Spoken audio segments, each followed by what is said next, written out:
Shalom, saudara-saudaraku yang terkasih. Hari Minggu panggilan dan temanya menjadi teman seperjalanan. Wah, luar biasa saudara-saudari yang terkasih. Dan dalam bacaan-bacaan, terutama dalam bacaan Injil, kita mendengar satu kalimat yang memberikan bukan hanya hiburan, tapi peneguhan kekuatan. Yaitu apa? Aku memberikan hidup yang kekal kepada mereka dan mereka pasti tidak akan binasa sampai selama-lamanya. Saudara-saudari, siapa sebenarnya kita? Itu. Kok Yesus begitu sayang sekali dengan kita? Hal inilah kadang-kadang membuat saya pribadi dalam menjalani panggilan tadi, panggilan yang saya alami, selalu bersyukur. Makanya kalau temanya menjadi teman seperjalanan, Yesus menjadi teman seperjalanan saya dan saya juga menjadi teman seperjalanan Yesus. Anda juga demikian saudara-saudara yang terkasih. Semangat untuk terus berjuang, tidak memikirkan capek, tidak memikirkan lelah, dan terus berjuang. Saudara-saudari, bukan saya suka iseng atau kepo dengan hal-hal yang bagaimana, tidak. Tadi sebelum berangkat ke sini, karena dari seminari, dari tempat saya ke Paroki Yesus Gembala Baik itu, karena saya kan tugas di seminari, ke Paroki Yesus Gembala yang Baik itu kurang lebih hampir 9 kilo saudara-saudara. Ya nggak jauh juga sih ukurannya, bagi orang di Kalimantan 9 kilo itu nggak jauh. Nah, tetapi begitu banyak lampu merah. Nah, waktu itu saya berhenti persis di belakang. Makanya tuh saya sering kagum dengan supir-supir truk. Di baknya truk itu saudara-saudari ada tulisan yang bagus sekali. Bagus sekali, yaitu tulisannya begini: Jangan pedulikan sulitnya saya di perjalanan, tapi bersyukurlah saat melihat senyum saya datang pulang ke rumah. Jadi bagus sekali.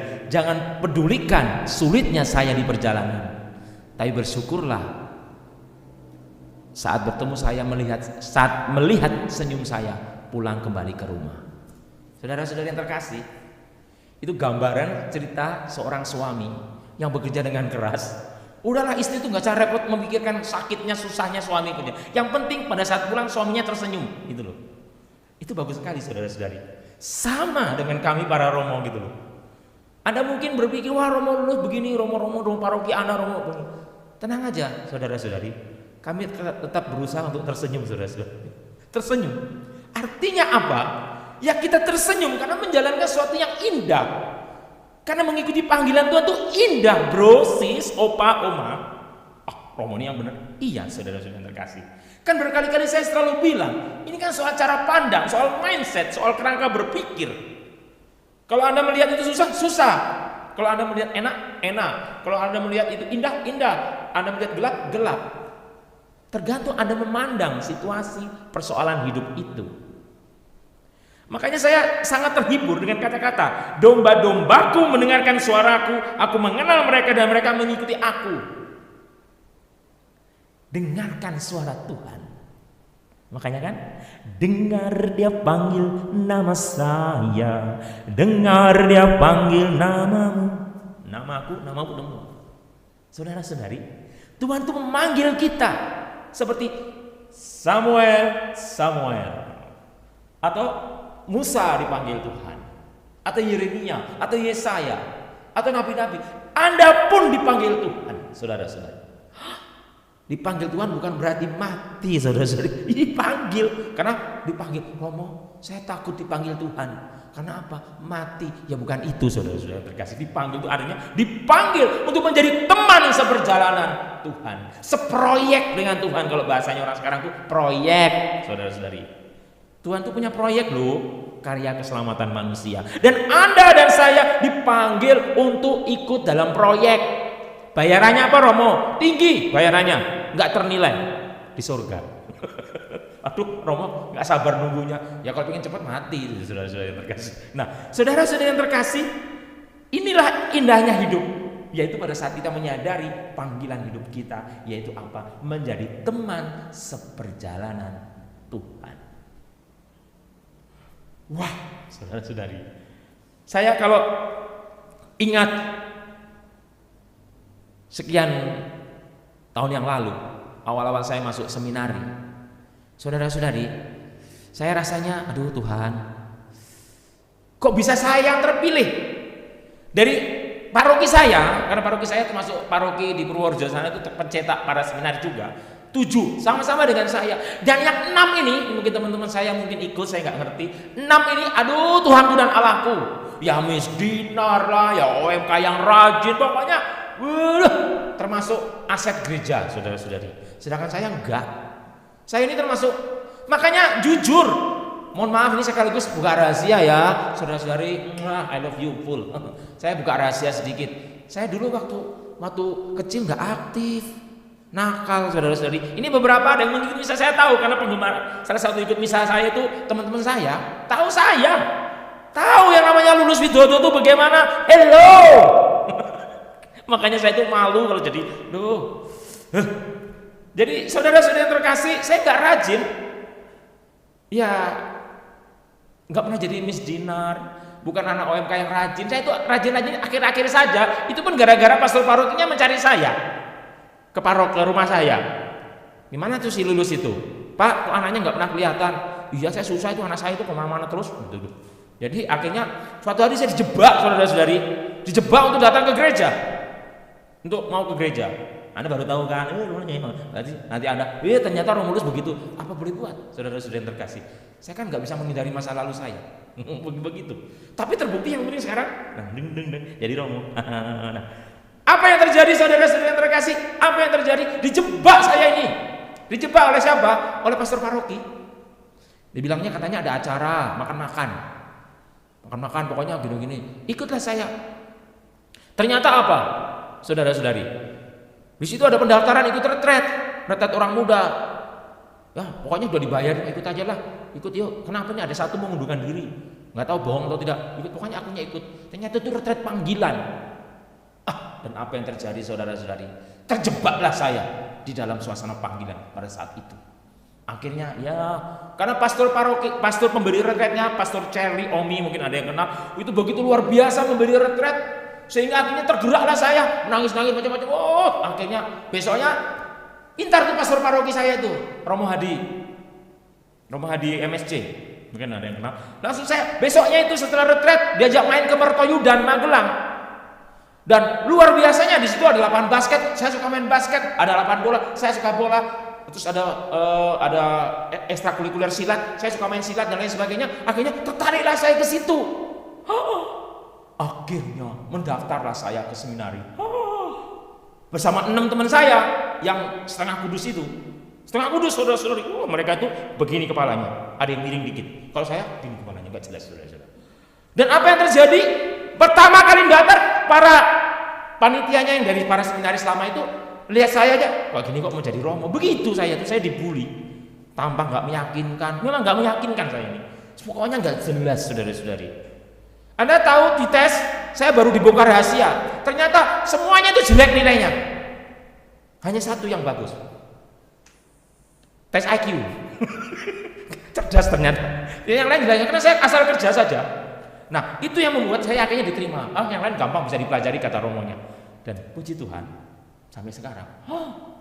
Apakah saya bangga dengan ini? Tidak, bukan soal bangga di sini, tapi saya bersyukur, saudara-saudari. Tuhan memilih saya dan mengikuti saya, dan saya merasa selama panggilan ini, saudara-saudari, jadi benar-benar dengar dia panggil nama saya. Itu saya benar-benar merasakan panggilan itu, saudara-saudari, dan merasakan penyertaan Tuhan yang luar biasa dalam hidup saya. Saudara-saudari, bukan hanya saya, Anda pun yang dipanggil sebagai umat-umat Katolik, sebagai awam-awam Katolik yang luar biasa, pasti disertai Tuhan selalu. Amin, saudara-saudari. Tuhan akan selalu menyertai Anda, menjadi teman seperjalanan Anda. Anda pun menjadi teman seperjalanan Tuhan. Saya menyadari dan banyak peristiwa dari hidup saya selama 25 tahun menjadi Romo itu, bagaimana Tuhan menyertai saya. Nah, saya pernah sharing, mohon maaf kalau umat yang pernah dengar sharing saya, jangan merasa, Romo cerita diulang-ulang. Tidak, kalau sesuatu yang baik, why not? Mengapa tidak saya ulang? Pengalaman waktu saya di Filipina, saudara-saudari. Jadi puji Tuhan, saya pernah tahun 2005 diberi kepercayaan Bapak Uskup untuk belajar di Filipina. Saudara-saudari, saya dikirim ke Filipina baru 1 bulan pada waktu itu, bulan pertama. Uang saku saya sudah habis, saudara-saudari. Uang sakunya dan Bapak Uskup saya itu mengirim kami uang itu 2 bulan sekali. Jadi uang bulan pertama sudah habis karena saya beli kasur kan kos, beli macam-macam, beli macam-macam itu habis duitnya. Nggak ada duit lagi. Anda tahu kos di luar negeri? Hello, nggak punya duit, nggak ada saudara, belum kenal, bahasa Inggris masih kacau balau, apalagi di sana bahasa Tagalog. Mati sudah, saudara-saudara yang terkasih. Tetapi saya kan harus hidup. Harus nunggu 1 bulan lagi kelaparan lah ya. Gimana makan tiap hari cuma nasi aja, kasih air, kasih garam dikit gitu saya makan waktu itu. Tapi saya bilang, waduh ini 1 bulan lagi Pak Bosku baru kirim duit ini. Pikir gitu saya kan. Tapi saya harus bekerja. Saya berdoa, Tuhan, saya ingat lagu itu kan, pertolonganmu begitu aduh Tuhan, tolong, masa aku kelaparan di negeri orang. Saya bilang begitu. Ternyata Tuhan mendengarkan doa saya, saudara-saudari. Sore itu tiba-tiba saya lagi jalan-jalan di kampus, teman saya Romo dari Nigeria sakit, sehingga seharusnya dia misa di suatu paroki, cari pengganti nggak ada, adanya saya.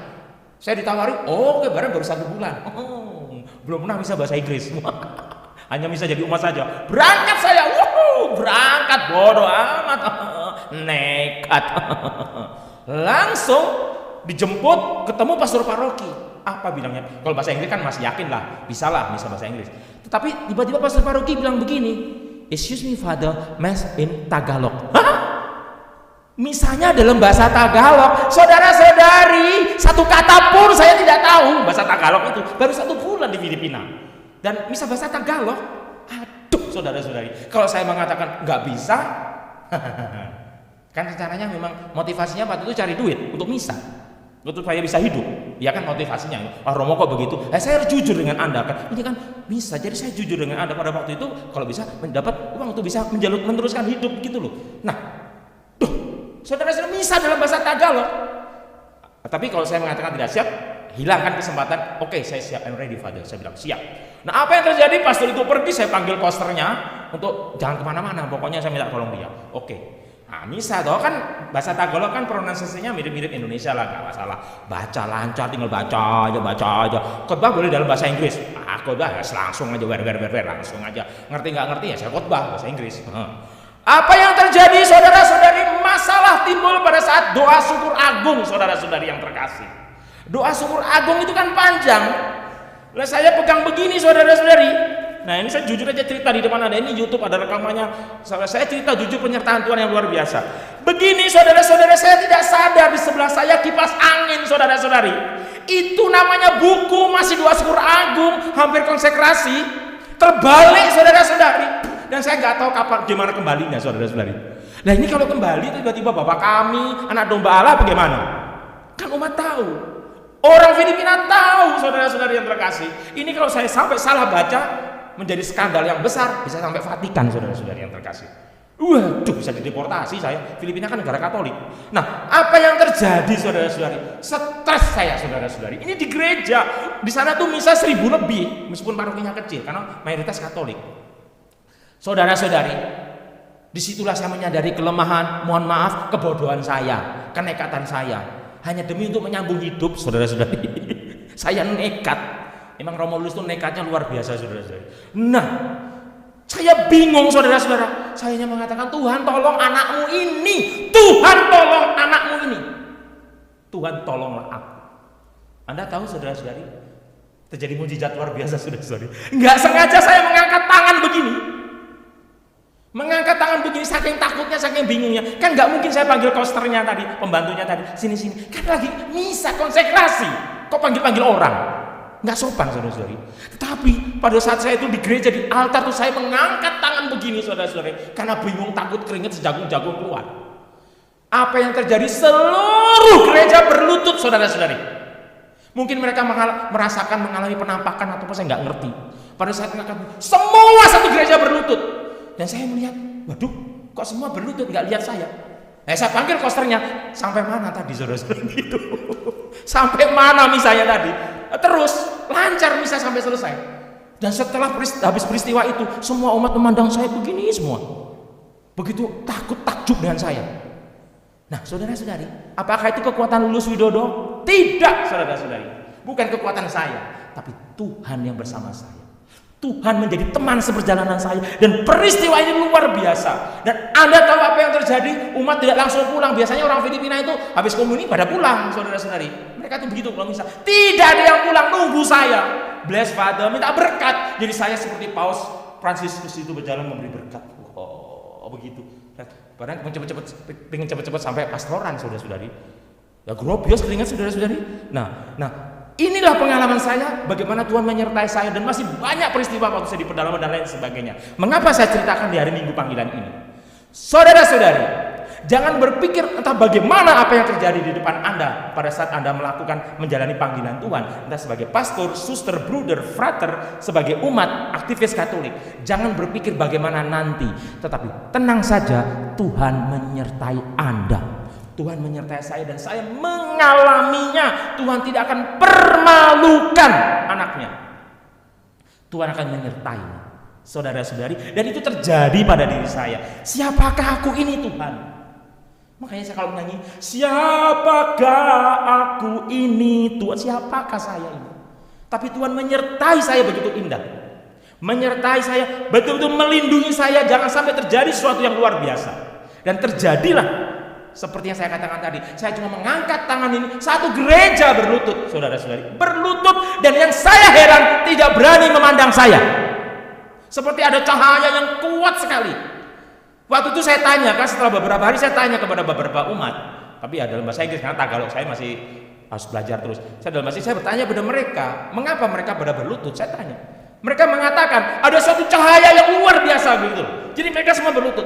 Anda bisa bayangkan ini seperti saya bisa begini. Saya mengangkat tangan semuanya. Saya tidak mengerti mengapa itu terjadi. Romo mengada-ngada tidak, dan terbukti 1.000 orang lebih, saudara-saudari, yang ikut misa. Nah, saya tidak mengerti apa yang terjadi. Romo mengada-ada. Saya juga tidak tahu. Memang saya tidak tahu, saudara-saudari. Perhatikan, saudara-saudari, kalau Tuhan itu berkarya dalam diri seseorang, siapakah kita gitu loh? Kalau Tuhan mau melindungi anaknya, siapakah kita? Terserah Tuhan, saudara-saudari. Nah, di hari Minggu panggilan ini, saya meneguhkan apa yang dikatakan Tuhan.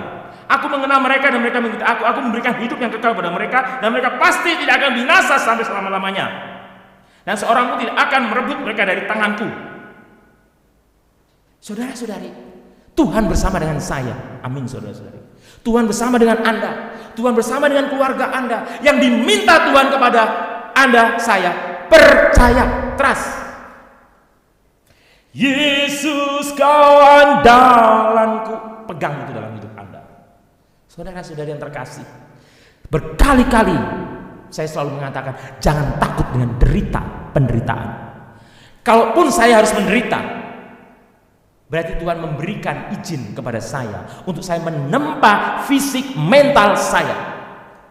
Kalau Tuhan mengizinkan Anda menderita, berarti Tuhan mengizinkan Anda menempa fisik mental Anda. Untuk apa? Untuk naik kelas, naik tingkat. Saudara-saudari, iman Anda itu harus naik kelas, naik tingkat. Bukan hanya TK, SD, apalagi PAUD, saudara-saudara. Iman Anda harus naik. S1, S2, S3, S-teler, S-kopior, saya nggak tahu, saudara-saudari. Harus naik, saudara-saudari yang terkasih. Itu pun saya alami sebagai Romo. Saya pernah Tuhan lindungi saya dari hujan. Saya tetap kehujanan. Saya bisa protes, Tuhan kenapa kok saya kehujanan?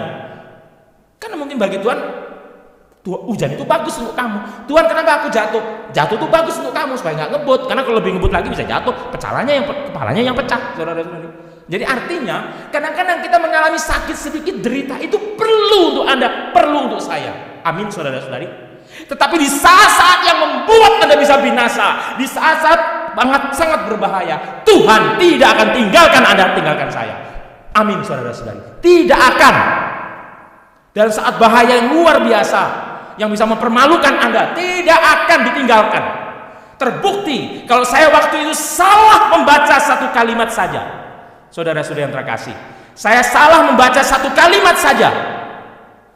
Misa itu saya salah membaca. Mungkin saya mengalami malu yang luar biasa, saudara-saudari. Bayangkan misa masih konsekrasi, masih doa syukur agung, tiba-tiba meloncat penutup. Bagaimana, saudara-saudari yang terkasih? Karena saya tidak mengerti satu kata pun dalam bahasa Tagalog. Saya hanya melayani. Saudara-saudari yang terkasih, tapi Tuhan melindungi saya. Peristiwanya sederhana saja, tetapi luar biasa dan sangat menakjubkan. Saudara-saudari, untuk menutup renungan di hari Minggu panggilan ini, percayalah, Tuhan teman seperjalanan Anda. Percayalah, Tuhan tidak meninggalkan Anda. Percayalah, saudara-saudara terkasih, apapun yang terjadi, Tuhan tidak akan membuat kita malu dan melindungi kita. Tetapi cara pandang kita, cara melihat kita harus seirama, sefrekuensi dengan Tuhan. Kita harus pakai kacamata cara pandang ilahi, bukan cara insani. Kalau insani itu gampang baper, gampang mengeluh, gampang kacau dan lain sebagainya. Tapi cara pandang ilahi adalah belajar melihat bahwa segala sesuatunya baik di dalam Tuhan. Berkah